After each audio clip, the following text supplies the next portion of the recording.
Welcome back, folks. We have the honor and privilege of visiting today with CD1 Representative Dr. Paul Gosar. Dr. Gosar was a dentist in private practice before he entered into the world of being a citizen representative, and he has been back in Washington, D.C. doing a bang-up job for us. We wanted to visit today about the Obama administration and their attempt to force insurance companies to pay for contraception, abortion, RU-486, and every other form of birth control, and do this across the board, whether you are a religious or a private institution. And I wanted to quote real quickly, in the First Amendment to the U.S. Constitution, it says, "Congress shall make no law respecting an establishment of religion or prohibiting the free exercise thereof," meaning you have freedom of religion, not freedom from religion. And then, quoting Jefferson in his letter to the Danbury Baptists, I wanted to state, "Everyone on the left always can quote the wall of separation between church and state." The next sentence says, "Adhering to this expression of the supreme will of the nation in behalf of the rights of conscience." With that as a context, this controversy over abortion and contraception being forced onto Catholic Charities, an organization representing 70,000 employees, total fines on a yearly basis would run about $140 million if they violate the current policy. How do you view this on the part of the Obama administration? And from your standpoint as a small C conservative, how do you view this? This is outrageous. I mean, this is the constant attempt of trying to break down our religious freedoms and our liberties and our conscience. Point blank across the board. You couldn't have said it better, Terry, in regards to the context of Jefferson's quotes. But we look at this as that doctrine and that of the Obama administration to push everybody into a one-size-fits-all where nothing is of conscience and no separation from the religious entities are being allowed to be enforced. Now, when we look at this, should we see this any differently than we see Obamacare in general? Is this just the expression of how President Obama and his advisors view every part of medical care, that they know it's best and we don't? Well, this is just another step, because when you look at the IPAB board, what ends up happening, you're going to have a series or a panel of bureaucrats that will deem what procedures should be paid for. And once they deem that, these are unelected bureaucrats. You as a physician will not have the ability to do anything other than what is prescribed, particularly if it's a preventative type procedure. In fact, it's illegal if you do something that's not okayed by them in regards to a procedure. Now, those boards were what were originally referred to by many conservatives as the death panels, and everyone on the left laughed and said, "Oh, that's ridiculous, there won't be any such thing." But in the healthcare law, there is a specific provision for boards of unelected bureaucrats who will do a cost-benefit analysis. You've already seen it with Avasta, with the breast cancer drug. You saw literally hundreds of parents and children write into the Wall Street Journal and other newspapers in America saying, "This is curing my breast cancer. If you take this away, I will die." And the answer from the unelected bureaucratic board was, well, the cost-benefit ratio is there, you're going to die. And it seems to me that is the Obama administration opinion. They know what's best, you don't. That's exactly right, and that's where they wanted to streamline the whole process and take away the individuality of patient-centered care. And this is going to the whole scenario, is not having a choice, not having parameters of what you wanted to do with your health care, and this goes along those same lines.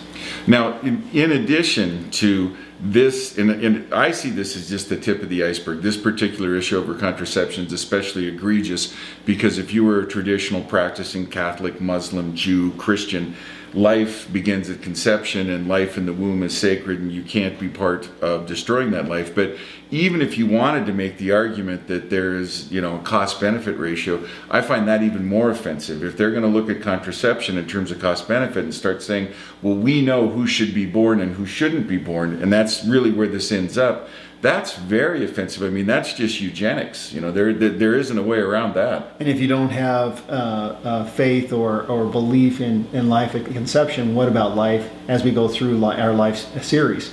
You're expendable at this time. These are the same things that we've been told over and over again to be careful and to watch out for. We're mimicking the past, and we've got to stop.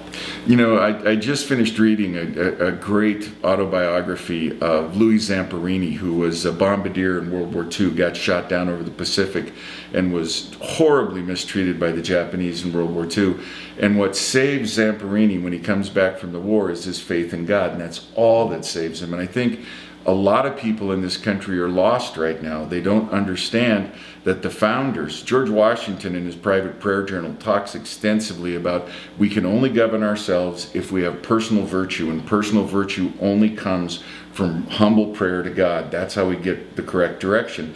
And I think it's impossible for the modern left, the modern atheist left, to understand how sincerely we disagree with them on this. And when I listen to people on TV saying, look, this is about a woman's right to choose, no, it's not. It's about a much deeper cosmic issue of whether or not life is whether there is a sanctity to life.